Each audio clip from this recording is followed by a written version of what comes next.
Welcome to the last topic of the solutions packet, colligative properties. Okay, so this is always a read-through question on colligative properties. It's usually the easier type, but you still need to know both types of questions. Okay, all right, so colligative properties. There's two major colligative properties you need to know. There's boiling point elevation. So if you have a, say you have a pot of water, right? When you add salt to it, it's going to boil at a higher temperature. If you have distilled water, pure water, nothing in it, just regular water, it boils at 100 degrees Celsius. But once I add salt or anything, any type of solute to it, it's going to raise the boiling point of that water slightly. Right? For every mole, it's about a half a degree Celsius. You don't need to know that. Just know if you add salt or any solute to pure water, to make a solution, it's going to boil at a higher temperature. Okay? And that's the first colligative property, boiling point elevation. And the second colligative property that you're more familiar with is freezing point depression. Okay? So we know from this, we had this very bad winter, very cold winter. Most of the time, it was below 0 degrees Celsius. This water freezes at 0 degrees Celsius, or as we know, for ourselves, 32 degrees Fahrenheit. And we know this, most of this winter, for many weeks, it was below 32 degrees Fahrenheit, even below 0 Fahrenheit. Right, so it's very cold. So water freezes at 0 degrees Celsius at 32 Fahrenheit. So what they do when the roads freeze, they put rock salt on the roads. Okay? So what does that do? That lowers the freezing point. So the two colligative properties are boiling point elevation and freezing point depression. So when you add salt to the ice, it actually melts it, right? So the freezing point is no longer 32 degrees. The freezing point might be 16 degrees Fahrenheit now. Or the freezing point Celsius might be negative 20 degrees Celsius. All right, so that allows the ice to melt and gives us, so water's going to freeze at a much lower temperature now, so that makes the roads a little bit safer for driving. You see what it says right here. It melts this down to 5 degrees Fahrenheit. All right, so as long as the temperature is between above 5 degrees and it's below 32 degrees freezing, so if it's between 5 and 32, this is effective. So if it's 8 degrees outside, this will be fine for the roads, right? It'll melt the ice on the roads. It'll melt it down to 5 degrees Fahrenheit. So it lowers the freezing point. So the puddles in the road won't freeze with this stuff in it until it gets below 5 degrees Fahrenheit. Okay, so I lower the freezing point. We lower the freezing point by adding this to our sidewalks or driveways or the roads from 32 degrees Fahrenheit all the way down to 5 degrees Fahrenheit. So these are two major colligative properties.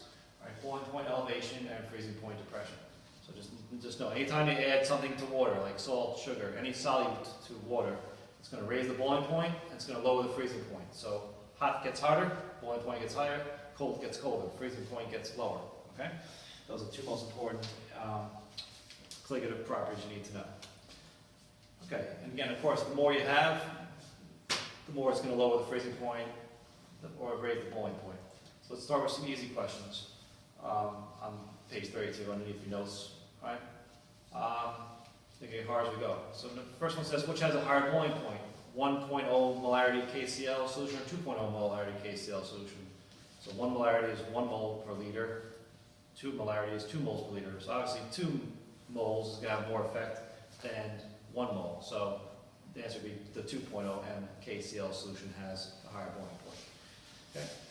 And next question, which has a lower freezing point, 1.0 M NaBr or 2.0, I forgot the M, it's supposed to say 2.0 M NaBr. And of course the answer is going to be 2.0 M NaBr. Again, the more moles, the higher concentration you have, the more it's going to lower that freezing point. Okay. All right, so now it gets a little tricky, right? Which has a higher boiling point, 1.5 molarity NaCl solution or 1.5 molarity CaCl2 solution? Okay, so we got both 1.5, so we don't care about that. We care about the other stuff. All right, so we got NaCl, and we have CaCl2. All right, so remember that first worksheet, solutions worksheet number 1, we had to write the moles of ions. So this splits up into Na plus 1 and Cl minus 1. Or you just look at the formula. How many Nas do I have? 1. How many cells do I have? 1. So it splits up into 1 Na ion and 1 Cl ion. That's a total of 2 moles. Here, this is going to split up into 1 calcium ion, but 2 Cl minus 1 ions. So I have 1 plus 2. So this is 3 moles. So that's why we use calcium chloride on the streets more than sodium chloride, because it's more moles per solution, right, per liter of solution. So this has more moles, so this has a greater effect on the freezing point, boiling point than this does, because of that 2 there. So we just look at the formula. 1 Ca, 2 Cls, that's 3 moles. 1 Na, 1 Cl is 2 moles. This one has a higher boiling point. That's the question. Yeah, higher boiling point is CaCl2. So let's try the next one doing the same thing, which has a lower freezing point. All right, 2.0 molarity SRF2 solution or 3.0 molarity K3PO4 solution. Okay, so the molarities are different. All right, so, but let's more focus on the moles.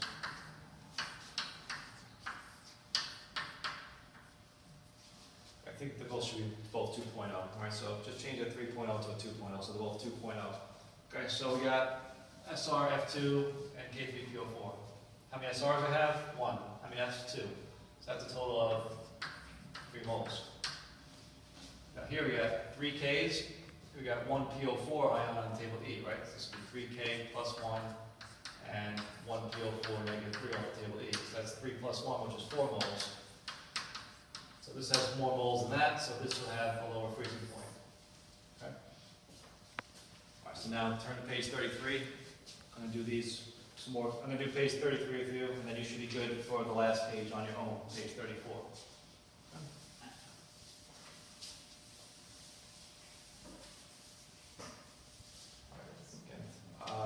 Okay, so the first question I wrote by myself on page 33. It says a 2.5 molarity solution of which the following will have the highest boiling point. Okay, so now you got 4 choices. NaCl, C6H14, Ca3, PO4 parentheses 2, and AlBr3. Alright, so now we want to know which one has the highest boiling point. So again, we're looking for the most moles. So people right away say, oh, there's 6 moles of C, 14 moles of H. So you think that should be the answer, right? Well, remember, now if you look back at your notes, C6H14 is, those are 2 nonmetals, that is molecular. Does molecular split up into ions? No, it does not. It stays together as 1 molecule. So this is just strictly 1 mole. So anytime you see anything molecular, you know that's not going to be the answer. Because there's only 1 mole, it does not split up into ions. Right? The rest are ionic. Metal, non-metal, that's ionic. Metal, table E ion, that's automatically ionic. And metal, non-metal is ionic. So just count our moles. 1 Na plus 1 Cl, 2 moles. 3 Cas plus 2 PO4s gives me 5 moles. And 1 Al plus 3 Brs gives me 4 moles. So which one has the most moles? Ca3PO4 2. So that would have the highest boiling point. Okay. Now, the next one. What's the following will have the lowest freezing point? Okay, so look at your 4 choices. You automatically want to get rid of your molecular ones. So you get rid of choices 2 and 4 because those are both molecular. That's glucose, C6H12O6. So get rid of choices 2 and 4. So now you're left with 2 choices for the salt. You have 100 grams of NaCl in 100 grams of solvent. And we have choice 3, which is 200 grams of NaCl in 100 grams of solvent.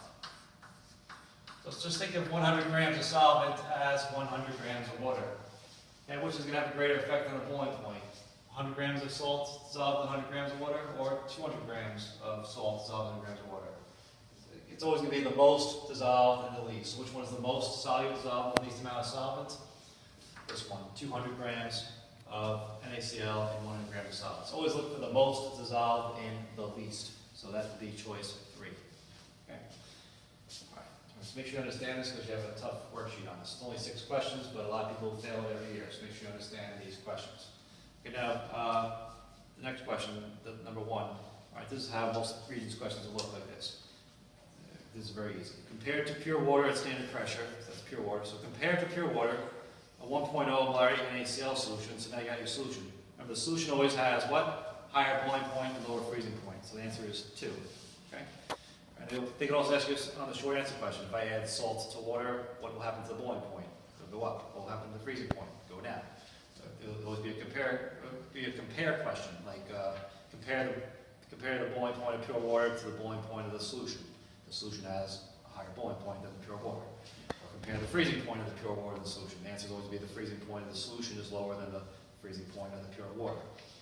Okay, so let's move on to question 2. Basically the same question. Compared to the freezing point and boiling point of water at 1 atmosphere, a solution of a salt and water at 1 atmosphere has a choice 2, lower freezing point and higher boiling point. Okay, and question 3 now. Which solution has the highest boiling point of standard pressure? You go by the number of moles. These are all ionic. You got metal, non-metal, choice 1, and choices 2, 3, and 4 have table E ions. Okay, so remember, so choice 1 is KCl. That's 2 moles, 1 K, 1 Cl. Choice 2. You have 2 Ks. How many SO4s do you have? Remember, just 1, right? There's no parentheses. This is 1 SO4. SO4 is one thing. So you have 1 SO4, 2 Ks, that's 3 moles. Next choice, K3PO4. And that's 1 PO4, 3 Ks, 4 moles. The last one is KNO3. 1 K, 1 NO3 for 2 moles. So the answer is K3PO4. Okay. And the last question on page 33, number 4. Which sample, when dissolved in 1 liter of water, produces a solution with the lowest freezing point? So again, we want the lowest freezing point, we want the most moles. All right, which 2 choices can you get rid of right away for number 4? You can get rid of choices 1 and 3 because why? They are molecular. Okay, so you're left with choices 2 and 4. Choice 2, you have 1 Li, 1 Br for a total of 2 moles. Choice 4, you have 1 Ca and 2 Cls for a choice, total of 3 moles. All right, plus it's more moles. So you have 0.2 moles of CaCl2 and you have 0.1 mole of LiBr. So choice 4 is definitely by far the best answer for that one, choice 4. Okay, so now I want you to pause the video and do the last page of the packet on your own. Okay, so here are your answers. Number 5, the answer is unsaturated. Number 6, there's that compare question I was talking about. Compare the boiling point of the solution at standard pressure to the boiling point of water. So again, the solution always has higher boiling point and lower freezing point. So they're talking about the boiling point here. So the boiling point of the solution is higher. That's all you put. The boiling point of the solution is higher. We're going to put the boiling point of the solution is higher than the boiling point of water. Okay. Number 7, that's a heat flow question. All right. So what's the hot? What's the cold here? It's from solution to air. So the solution is hotter than the air. The reading passage says the solution is 60 degrees. The room temperature is 22. So the heat flows from the solution to the air. That's hot to cold. Number 8, you should know from the first packet. That's the definition of evaporation. Number 8 is evaporation. Now the multiple choice on the colligative properties. Number 9 is 1. Number 10 is 1. Number 11 is 4. Number 12 is 3. Again, because number 12 we want the most dissolved in the least. So the best answer there is choice 3 for number 12. And number 13, again, looks like they want the most in the least. And the best answer is choice 2 for number 13. Choice 2. So that concludes our solutions packet. So congratulations, you only have 4 more packets to go.